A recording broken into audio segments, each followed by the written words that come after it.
जिसके पास धन नहीं है वो गरीब नहीं है, वह तो असल में रईस है यदि उसके पास विद्या है। लेकिन जिसके पास विद्या नहीं है वह तो सब प्रकार से निर्धन है। हम अपना हर कदम फूक फूक कर रखें, हम छाना हुआ जल पिएं, हम वही बात बोलें जो शास्त्र सम्मत है, हम वही काम करें जिसके बारे में हम सावधानी पूर्वक सोच चुके हैं। जिसे अपने इंद्रियों की तुष्टि चाहिए वह विद्यार्जन करने के सभी विचार भूल जाए, और जिसे ज्ञान चाहिए वह अपने इंद्रियों की तुष्टि भूल जाए। जो इंद्रिय विषयों में लगा है उसे ज्ञान कैसा, और जिसे ज्ञान है वह व्यर्थ की इंद्रिय तुष्टि में लगा रहे, यह संभव नहीं। वह क्या है जो कभी कल्पना में नहीं आ सकता? वह कौन सी बात है जिसे करने में औरत सक्षम नहीं है? ऐसी कौन सी बकवास है जो दारू पिया हुआ आदमी नहीं करता? ऐसा क्या है जो कौवा नहीं खाता? नियति एक भिखारी को राजा और राजा को भिखारी बनाती है। वह एक अमीर आदमी को गरीब और गरीब को अमीर। भिखारी या कंजूस आदमी का दुश्मन है, एक अच्छा सलाहकार एक मूर्ख आदमी का शत्रु है। वह पत्नी जो पर पुरुष में रुचि रखती है उसके लिए उसका पति ही उसका शत्रु है। जो चोर रात को काम करने निकलता है चंद्रमा ही उसका शत्रु है। जिनके पास ये कुछ नहीं है, विद्या, तप, ज्ञान, अच्छा स्वभाव, गुण, दया भाव, वो धरती पर मनुष्य के रूप में घूमने वाले पशु हैं। धरती पर उनका भार है। जिनके भेजे खाली हैं वो कोई उपदेश नहीं समझते। यदि बांस को मलय पर्वत पर उगाया जाए तो भी उसमें चंदन के गुण नहीं आते। जिसे अपनी कोई अकल नहीं उसके शास्त्र क्या भलाई करेंगे? एक अंधा आदमी आईने का क्या करेगा? एक बुरा आदमी सुधर नहीं सकता।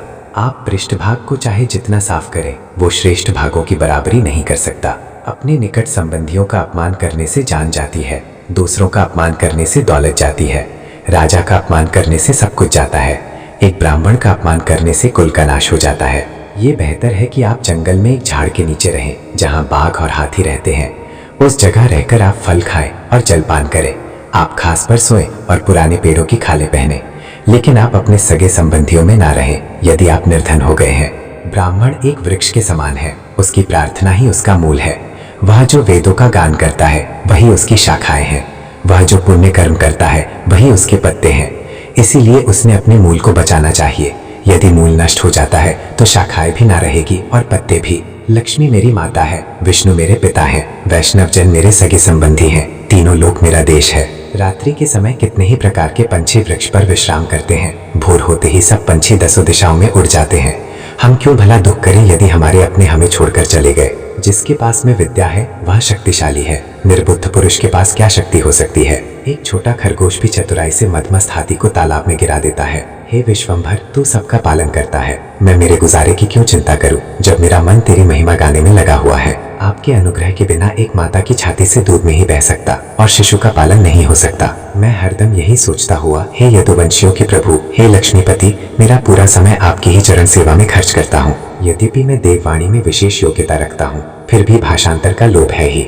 जैसे स्वर्ग में अमृत जैसी उत्तम वस्तु विद्यमान है, फिर भी देवताओं को देवांगनाओं के अधरामृत पान करने की रुचि रहती ही है। खड़े अन्न की अपेक्षा 10 गुना बल रहता है पिसान में, पिसान से 10 गुना बल रहता है दूध में, दूध से 8 गुना बल रहता है मांस से भी 10 गुना बल है घी में। शाक से रोग, दूध से शरीर, घी से वीर्य और मांस से मांस की वृद्धि होती है।